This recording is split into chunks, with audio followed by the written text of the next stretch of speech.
నిర్మాణాత్మక సంస్కరణలు ఆర్థిక వ్యవస్థకు ఎంతో దోహదపడతాయన్న అరుణ్ జైట్లీ.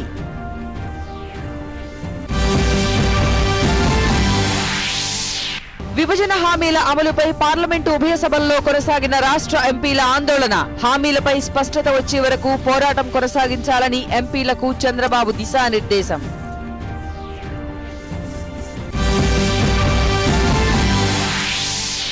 పేద మహిళలకు మరింత ఊరట. ఉజ్వల యోజన గ్యాస్ కనెక్షన్ల లక్ష్యం 8 కోట్లకు పెంపు.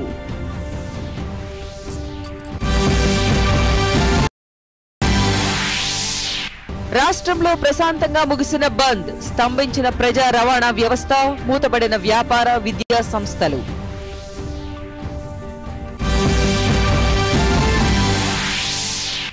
లాభాలలో ముగిసిన దేశీయ స్టాక్ మార్కెట్లు.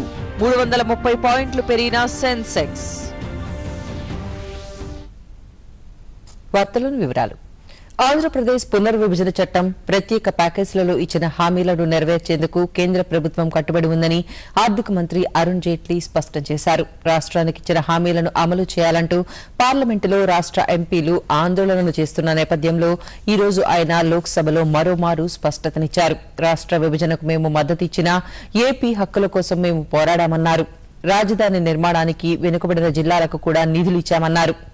పోలవరాన్ని జాతీయ ప్రాజెక్టుగా చేపట్టి నిధులిస్తున్నామన్నారు. రెవెన్యూ లోటుకు సంబంధించి కేంద్రం రాష్ట్రానికి మధ్య కొన్ని వ్యత్యాసాలున్నాయని వాటన్నిటిపైన ఏకాభిప్రాయం వచ్చేలా చర్చిస్తున్నామన్నారు. Visakha railway zone petro corridor కు సంబంధించిన సమస్యలపై చర్చిస్తున్నామన్నారు. ఇప్పటికే రాష్ట్రానికి కొన్ని జాతీయ సంస్థలను మంజూరు చేశామని వీటికి నిధులను కూడా ఇస్తున్నామన్నారు. రాష్ట్రానికి ఇచ్చిన హామీలు కొన్ని అమలు చేశామని మరికొన్ని అమలు దశలో ఉన్నాయన్నారు. Which have been implemented, some of them the work is in progress. Now, for example, so far we have given funds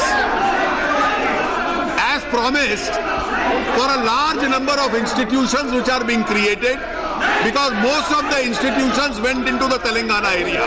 Therefore, Andhra Pradesh is entitled to those institutions. Funds have been given and funds will continue to be given for establishment of all the institutions which are mentioned. When the institution is created, as it is being built up, funds keep on being given.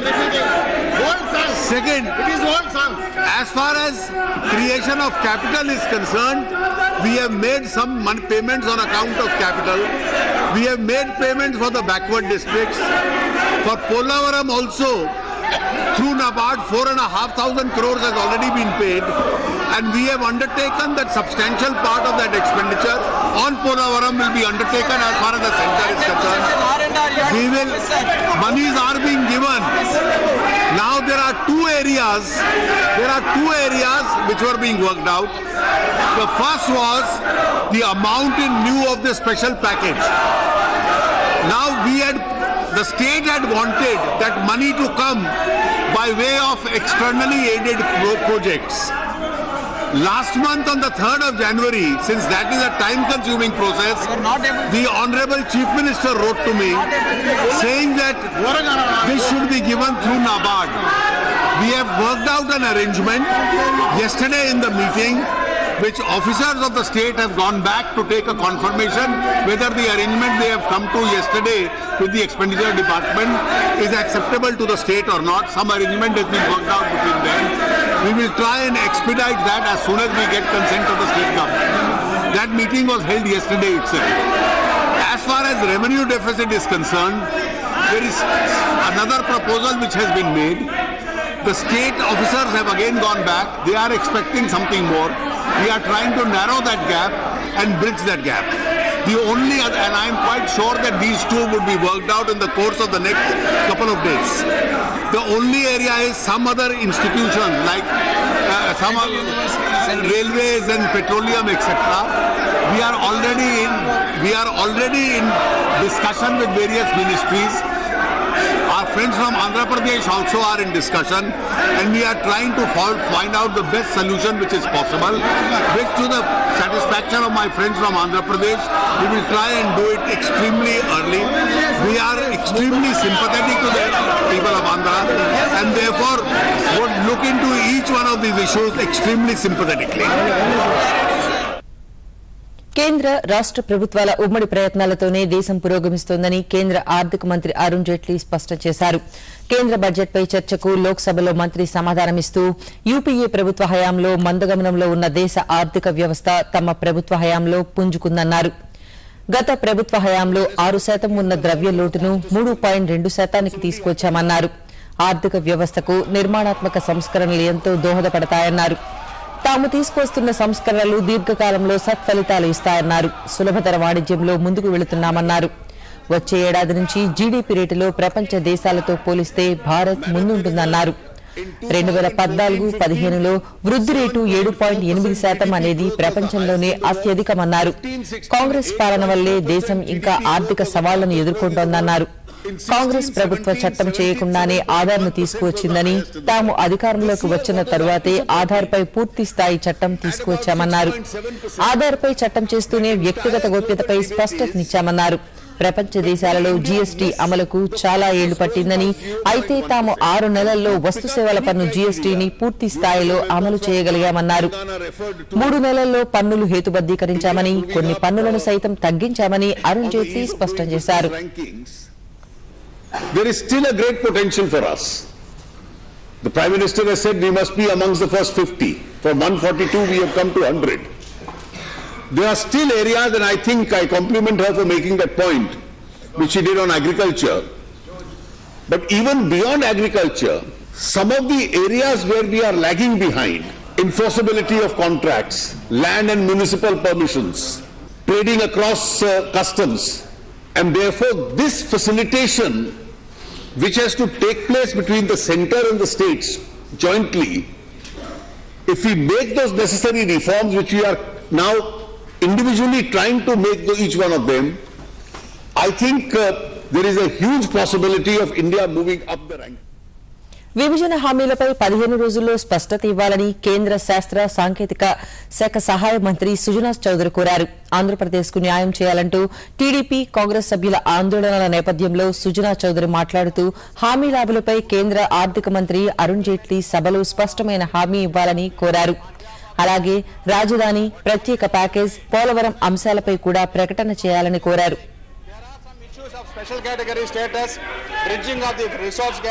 Capital development, all these things are the steel plant, some of these things are, so my request is government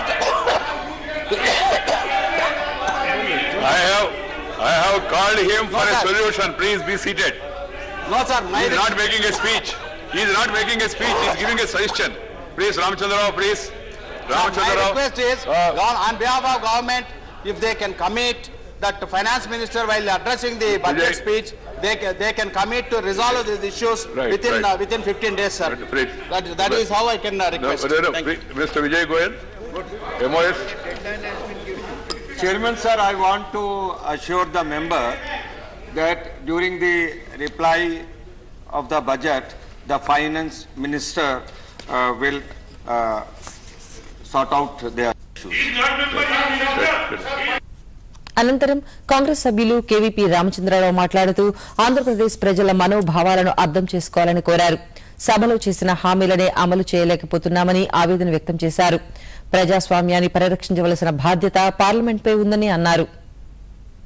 Respected chair, sir, if the respect of the this house, this August house, which has passed Andhra Pradesh Reorganization Act, and which has where the then Prime Minister Sri Manmohan Singh ji, with the approval of opposition, with the suggestions and with the total agreement. What is your suggestion? BJP, no, when he has given assurances to the House. Then again everybody will speak funny. So if they are not adhered to, if they are not followed, and if this House is incapable of protecting the rights of our own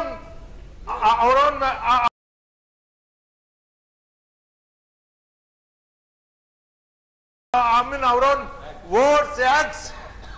Sir, what for this constitution has constituted this house?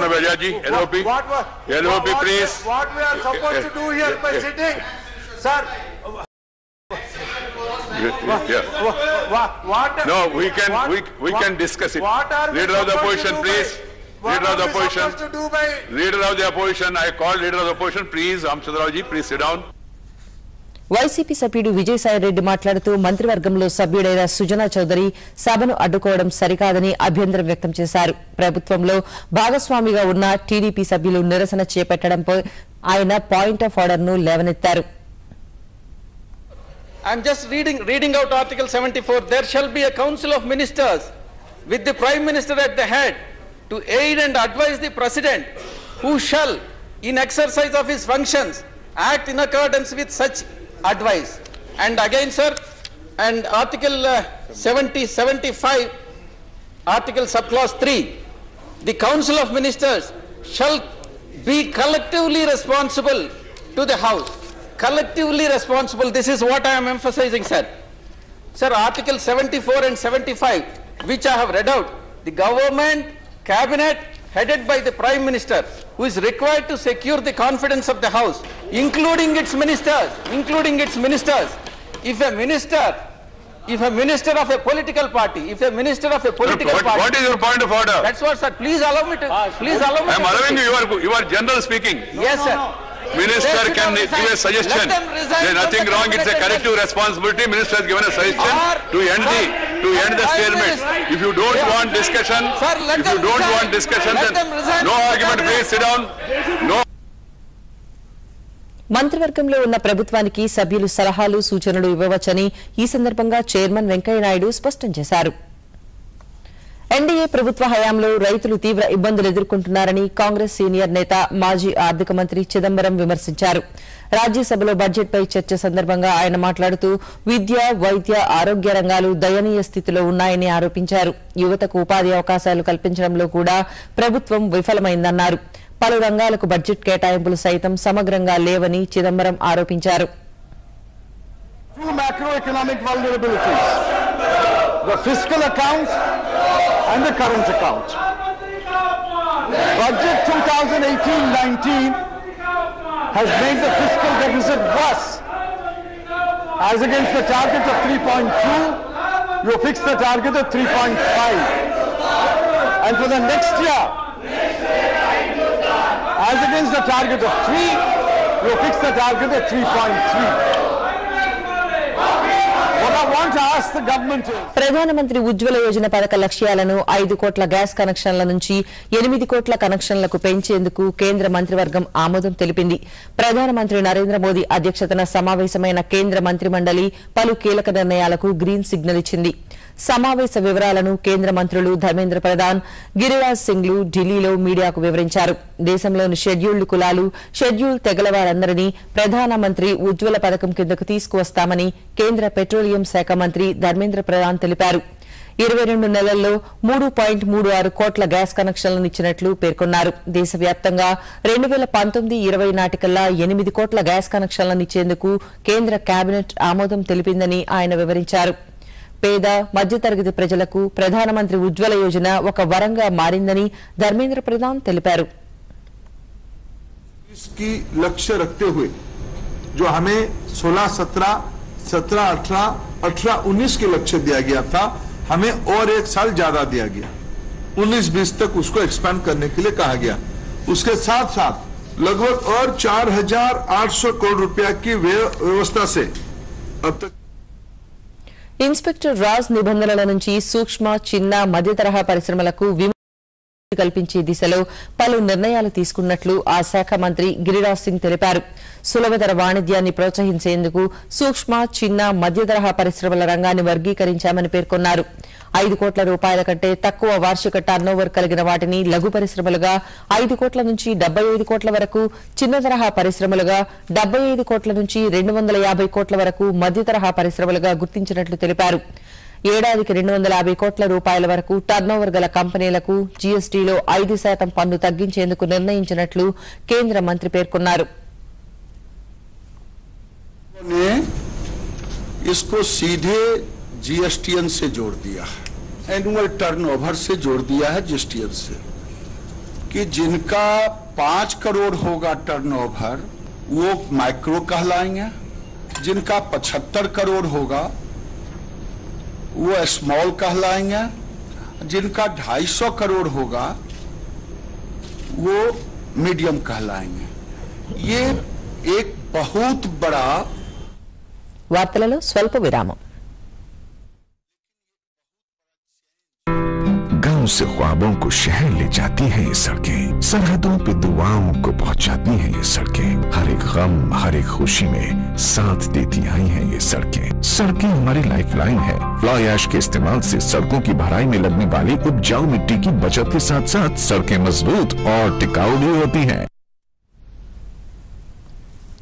ప్రధానమంత్రి research fellows పీఎంఆర్ఎఫ్ పేరుతో రూపొందించిన నూతన ఉపకార వేతన పథకానికి కేంద్ర cabinet ఆమోదం తెలిపిందని కేంద్ర మానవ వనరుల అభివృద్ది శాఖ మంత్రి ప్రకాష్ జవదేకర్ చెప్పారు। ఢిల్లీలో ఈ రోజు ఆయన మీడియాతో మాట్లాడుతూ దేశ అభివృద్దికి సృజనాత్మకత సాంకేతికత విద్యను అభ్యసించిన విద్యార్థులు ఎంతో అవసరమని అన్నారు। దేశంలోని అత్యధిక శాతం యువత సాంకేతిక విద్య కోసం విదేశాలకు తరలి వెళ్తున్నారని, దీనిని అధిగమించేందుకు దేశంలోని సాంకేతిక విశ్వవిద్యాలయాలలో పరిశోధనా సౌకర్యాలను మెరుగుపరచడంతో పాటు ప్రధానమంత్రి ఉపకార వేతన పథకాన్ని కూడా తీసుకువచ్చినట్లు కేంద్ర మంత్రి పేర్కొన్నారు। వచ్చే విద్యా సంవత్సరం నుంచి అమల్లోకి వచ్చే ఈ పథకానికి 7 ఏళ్ల కాలంలో 1650 కోట్ల రూపాయలు ఖర్చు చేయనున్నట్లు తెలిపారు। బీటెక్ పూర్తి చేసిన చివరి సంవత్సరంలో ఉన్న విద్యార్థులు, ఇంటిగ్రేటెడ్ ఎంటెక్, ఎంఎస్సీ విజ్ఞాన శాస్త్రం చదివే విద్యార్థులకు దేశంలోని ఐఐటి, ట్రిపుల్ ఐసర్ లాంటి సాంకేతిక విశ్వవిద్యాలయాలలో నేరుగా ప్రవేశాలు కల్పించే సౌకర్యాన్ని అందుబాటులోకి తెస్తున్నట్లు తెలిపారు। 5 సంవత్సరాల సాంకేతిక విద్యా కోర్సు చేసే విద్యార్థులకు మొదటి 2 ఏళ్లకు 70,000, 3వ సంవత్సరంలో 75,000, 4-5 సంవత్సరాలలో 80,000 రూపాయల ఉపకార వేతనాన్ని ఈ పథకం ద్వారా అందజేస్తామని ప్రకాష్ జవదేకర్ వివరించారు। దేశ యువత ఉపాధి పొందే స్థాయి నుంచి ఉపాధి కల్పించే స్థాయికి ఎదగాలని ఉపరాష్ట్రపతి వెంకయ్యనాయుడు ఆకాంక్షించారు। ఉద్యోగం, జీవనోపాధి కల్పనపై ఢిల్లీలో జరిగిన సదస్సులో వెంకయ్యనాయుడు మాట్లాడుతూ జాతీయ గ్రామీణ ఉపాధి హామీ పథకం నిరక్షరాస్యులకు ఉపాధి కల్పించే అతి పెద్ద పథకమని అన్నారు। వ్యవసాయానికి ఈ పథకాన్ని అనుసంధానించడం ద్వారా మరింత మందికి ఉపాధి అవకాశాలు లభిస్తాయని ఆయన పేర్కొన్నారు। వ్యవసాయంలో పంటల మార్పిడి, మెరుగైన ఆహార శుద్ది ప్రమాణాలు పాటించడం ద్వారా మెరుగైన ఫలితాలను రాబట్టవచ్చని అన్నారు। దేశంలో అత్యధిక శాతం ఉద్యోగ కల్పనలో సూక్ష్మ, చిన్న, మధ్య తరహా పరిశ్రమల రంగం ముందు నిలుస్తోందని, దేశ జీడీపీలో ఈ రంగం వాటా 27% ఉందని పేర్కొన్నారు। So there are so many activities that are available. There should be focus on that one. I am not saying that every engineer should go to these activities. I am saying people who can't afford taking a loan and studying that sort of courses which are not going to get you employment, that is creating further problem also. Secondly, friends, as we are talking about the demographic dividend, we should feel proud. 65% of our population is below 35 years. That's the biggest advantage for India, but it's also posing you a challenge. So to address the challenge, you need to have a multi-pronged strategy. ఈశాన్య రాష్ట్రాల అభివృద్ధికి కేంద్రం కట్టుబడి ఉందని ప్రధానమంత్రి నరేంద్ర మోదీ పునరుద్ఘాటించారు। ఈ నెల 18న త్రిపురలో జరిగే శాసనసభ ఎన్నికల ప్రచారంలో భాగంగా ప్రధాని నరేంద్ర మోదీ సోనామురా, కైలాసహర్లలో జరిగిన ఎన్నికల ప్రచార ర్యాలీలో పాల్గొన్నారు। 7వ వేతన సంఘం సిఫార్సులను త్రిపుర ప్రభుత్వం అమలు చేయలేకపోయిందని సోనామురలో జరిగిన ఎన్నికల ర్యాలీలో ప్రధాని మోదీ మండిపడ్డారు।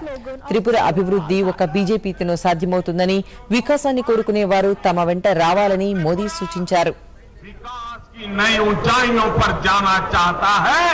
और इसलिए मैदान में उतरा है। और ये चुनाव एक तरफ सरकार है, नाम भी सरकार, हाथ में भी सरकार, और दूसरी तरफ जनता जनार्दन है। जब जनता का मिजाज बदलता है तब अच्छे अच्छे सरकारों को उखाड़ करके फेंक देता है। अब त्रिपुरा में विकास का युग आने वाला है। కేంద్ర ప్రభుత్వం అందజేస్తున్న నిధులను మానిక్ సర్కార్ ప్రభుత్వం దుర్వినియోగం చేస్తుందని కైలాసహార్లో జరిగిన ఎన్నికల ర్యాలీలో మోదీ ఆరోపించారు. త్రిపుర ప్రభుత్వం అనుసరిస్తున్న విధానాల వలన నిరుద్యోగం, పేదరికం పెరిగిపోయిందని ఎద్దేవా చేశారు.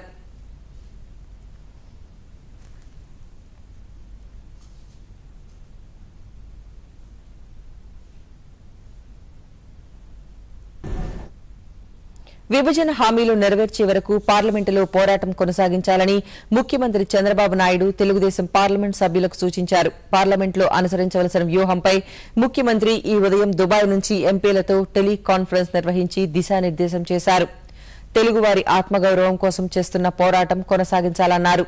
మన ఆందోళనలో న్యాయం ఉందనే విషయం అన్ని పార్టీలకు తెలిసేలా ఎంపీలు వ్యవహరించాలని, ఇందుకోసం కరపత్రాలను సైతం పంపిణీ చేయాలన్నారు. రాష్ట్రానికి న్యాయం జరిగేలా చూడడానికి అన్ని పార్టీల మద్దతు కూడగట్టాలని ముఖ్యమంత్రి సూచించారు.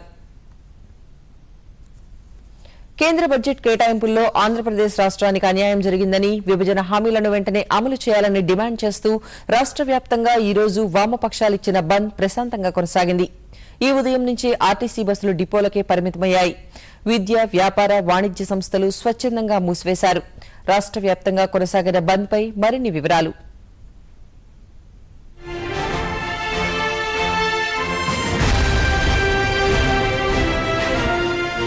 విభజన హామీలను అమలు చేయడంలో కేంద్రం నిర్లక్ష్యంగా వ్యవహరిస్తోందంటూ వామపక్షాలు చేపట్టిన బంద్ కాకినాడలో ప్రశాంతంగా కొనసాగింది. తెల్లవారుజాము నుంచే సిపిఎం, సిపిఐ పార్టీ నేతలు ఆర్టీసీ కాంప్లెక్స్ కు చేరుకుని బస్సులను నిలిపివేశారు. బంద్ ప్రభావంతో కాకినాడతో సహా జిల్లా అంతటా ఆర్టీసీ బస్సులు డిపోలకే పరిమితమయ్యాయి. దీంతో ప్రజా రవాణా స్తంభించింది. మరోవైపు బంద్కు వర్తక వ్యాపారులు సంపూర్ణ మద్దతు ప్రకటించడంతో దుకాణాలు, వ్యాపార సంస్థలు మూతబడ్డాయి. కాకినాడలో తెలుగుదేశం నేతలు నిరసన ప్రదర్శనలు నిర్వహించారు. కాకినాడ శాసనసభ సభ్యులు వనమాడి కొండబాబు నేతృత్వంలో జరిగిన నిరసన ప్రదర్శనలో పలువురు టీడీపీ నేతలు, కార్యకర్తలు పాల్గొన్నారు. రాజమహేంద్రవరంలో శాసనమండలి సభ్యులు ఆదిరెడ్డి అప్పారావు ఆధ్వర్యంలో శాంతియుత నిరసన ప్రదర్శనలు జరిగాయి. ఈ ర్యాలీలో నగర మేయర్ పంతం రజనీ శేషసాయి, కాపు కార్పొరేషన్ డైరెక్టర్ వేణుగోపాలరావు తదితరులు పాల్గొన్నారు. స్థానిక ప్రెస్ క్లబ్ నుంచి గాంధీ జంక్షన్ వరకు నల్ల బ్యాడ్జీలు ధరించి నిరసన ప్రదర్శనలు నిర్వహించారు. కృష్ణా జిల్లా వ్యాప్తంగా బంద్ ప్రశాంతంగా కొనసాగింది. నూజువీడులో వైసీపీ, వామపక్ష నాయకులు డిపో ముందు బైఠాయించి బస్సులను అడ్డుకున్నారు. దీంతో బస్సులన్నీ డిపోలకే పరిమితమయ్యాయి. నూజువీడు శాసనసభ్యులు ప్రతాప్ అప్పారావు నేతృత్వంలో భారీ ర్యాలీ నిర్వహించారు. విజయవాడ పండిట్ నెహ్రూ బస్టాండ్ వద్ద వామపక్ష నాయకులు ఈ తెల్లవారుజామునే బస్సులను అడ్డుకోవడంతో బస్సులు డిపోలకే పరిమితమయ్యాయి. దీంతో కేవలం దూర ప్రాంతాల నుండి వచ్చే బస్సులు మాత్రమే విజయవాడకు చేరుకున్నాయి. మరోవైపు పెనమలూరు శాసనసభ్యులు బోడే ప్రసాద్ కేంద్ర వైఖరికి నిరసనగా ఉయ్యూరు సెంటర్లో శిరోముండనం చేయించుకున్నారు. పశ్చిమ గోదావరి జిల్లాలో బంద్ ప్రశాంతంగా కొనసాగింది. వామపక్ష పార్టీలు, వైసీపీ, కాంగ్రెస్ పార్టీల నేతృత్వంలో జరిగిన బంద్ ప్రభావంతో బస్సు సర్వీసులు డిపోలకే పరిమితమయ్యాయి. ప్రభుత్వ విద్యా సంస్థలకు సెలవు ప్రకటించారు. అలాగే బ్యాంకులు, దుకాణాలు మూతపడ్డాయి. తెలుగుదేశం పార్టీ చేపట్టిన శాంతియుత నిరసన ప్రదర్శనలో భాగంగా విజయనగరం జిల్లాలో నిరసన ప్రదర్శనలు జరిగాయి. జిల్లా పరిషత్ చైర్పర్సన్ శోభాస్వాతిరాణి బంద్లో పాల్గొన్నారు. విభజన చట్టంలో పేర్కొన్న హామీలను కేంద్రం వెంటనే అమలు చేయాలని డిమాండ్ చేశారు. గిరిజన విశ్వవిద్యాలయాలకు నిధులు వెంటనే కేటాయించాలని కోరారు. కేంద్ర బడ్జెట్ కేటాయింపుల విషయంలో రాష్ట్రానికి అన్యాయం జరిగిందంటూ వామపక్షాలిచ్చిన ఒకరోజు బంద్ శ్రీకాకుళం జిల్లాలో ప్రశాంతంగా కొనసాగింది. శ్రీకాకుళంలో వామపక్ష పార్టీలతో పాటు వైసీపీ, కాంగ్రెస్ పార్టీలు బంద్కు మద్దతు ప్రకటించాయి. కేంద్ర మాజీ మంత్రి కిల్లి కృపారాణి, రాష్ట్ర వైఎస్ఆర్ కాంగ్రెస్ పార్టీ ప్రధాన కార్యదర్శి ధర్మాన ప్రసాదరావు బంద్లో పాల్గొని నిరసన ప్రదర్శనను నిర్వహించారు. తిరుపతిలో బంద్ ప్రశాంతంగా కొనసాగింది. అంబేద్కర్ విగ్రహం ఎదుట కమ్యూనిస్టులు బైఠాయించి రాష్ట్రానికి న్యాయం చేయాలంటూ నినాదాలు చేశారు. కమ్యూనిస్టులతో పాటు జనసేన, తెలుగుదేశం పార్టీ నాయకులు కూడా ఆందోళనలో పాల్గొన్నారు. బంద్ నేపథ్యంలో బస్సులన్నీ డిపోలకే పరిమితమయ్యాయి. తిరుమలకు మాత్రం పరిమిత సంఖ్యలో బస్సులను నడపడంతో భక్తులు, ప్రయాణికులు తీవ్ర ఇబ్బందులు ఎదుర్కొన్నారు. ప్రకాశం జిల్లా ఒంగోలులో వామపక్షాల ఆధ్వర్యంలో బంద్ ప్రశాంతంగా కొనసాగింది. ఆర్టీసీ బస్టాండ్ వద్ద విపక్ష నేతలు బస్సులను అడ్డుకున్నారు. ప్రత్యేక హోదా ఆంధ్రుల హక్కు అని పెద్ద ఎత్తున నినాదాలు చేశారు. తెలుగుదేశం పార్టీ తరపున రాష్ట్ర అటవీ శాఖ మంత్రి సిద్ధా రాఘవరావు నేతృత్వంలో నిరసన ప్రదర్శనలు జరిగాయి. అద్దంకి బస్టాండ్ సెంటర్లోని ఎన్టీఆర్ విగ్రహానికి మంత్రి పూలమాలలు వేసి నివాళులర్పించారు. ఈ సందర్భంగా మంత్రి మాట్లాడుతూ రాష్ట్ర ప్రజల ప్రయోజనాలు కాపాడడానికి విభజన చట్టంలోని హామీల అమలు కోసమే ఈ నిరసన ప్రదర్శనలు చేపట్టినట్లు తెలిపారు. గుంటూరు జిల్లాలో తెలుగుదేశం పార్టీ చేపట్టిన శాంతియుత నిరసన ప్రదర్శనలో రాష్ట్ర సాంఘిక సంక్షేమ శాఖ మంత్రి నక్కా ఆనంద్ బాబు పాల్గొన్నారు. ఎన్డీఏ భాగస్వామ్యంగా ఉంటూ ఆందోళనలు చేయడం బాధాకరమే, అయినా రాష్ట్ర విభజన చట్టంలోని హామీల అమలుకు పోరాటం చేయవలసి వస్తోందని పేర్కొన్నారు. పార్లమెంటులో ఎంపీలు చేస్తున్న పోరాటానికి రాష్ట్ర ప్రజలందరూ సంఘీభావం ప్రకటిస్తున్నారని మంత్రి తెలిపారు. కర్నూలులో వామపక్షాలు చేపట్టిన బంద్తో బస్సులు డిపోలకే పరిమితమయ్యాయి. బంద్ నేపథ్యంలో జిల్లా వ్యాప్తంగా విద్యాసంస్థలు మూతబడ్డాయి.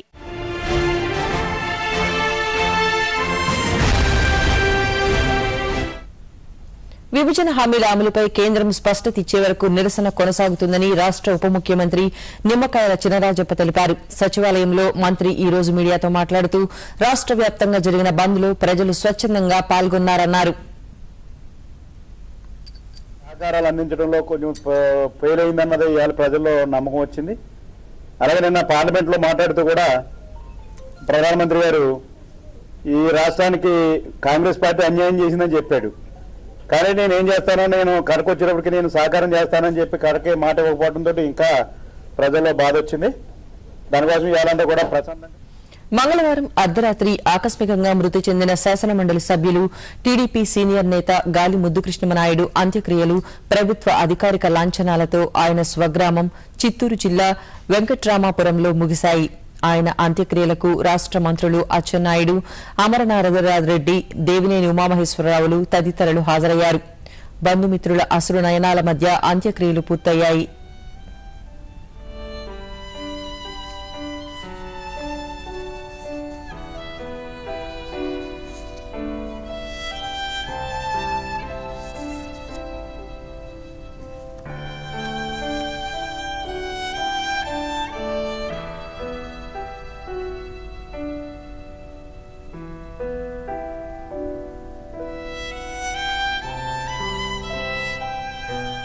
మహిళా సాధికార మిత్రులు ప్రభుత్వ పథకాలను సమర్థంగా ప్రజల్లోకి తీసుకువెళ్లాలని రాష్ట్ర స్త్రీ శిశు సంక్షేమ శాఖ మంత్రి పరిటాల సునీత సూచించారు.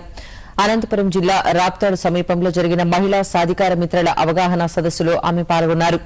ఈ సదస్సులో జిల్లా కలెక్టర్ వీరపాండ్యన్, ఇతర జిల్లా అధికారులు పాల్గొని ప్రభుత్వ పథకాల గురించి వివరించారు.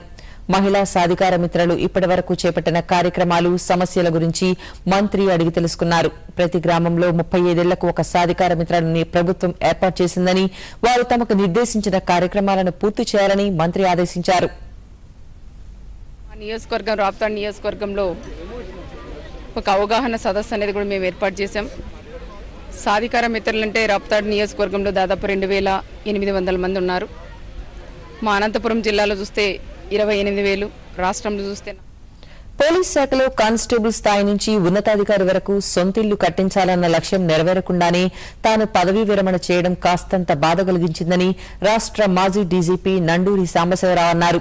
తూర్పుగోదావరి జిల్లా పోలీస్ అధికారుల సంక్షేమ సంఘం ఆధ్వర్యంలో ఆయనను ఘనంగా సన్మానించారు. ఈ సందర్భంగా సాంబశివరావు మాట్లాడుతూ సగటు మనిషి జీవిత ప్రమాణం పెంచేందుకు ప్రతి ఒక్కరూ కృషి చేయాలని సూచించారు. పోలీసుల ఉన్నతికి పనిచేయాలన్న లక్ష్యాన్ని తాను ఎప్పుడూ విస్మరించలేదని, అందుకోసం అహర్నిశలు కృషి చేశానని తెలిపారు.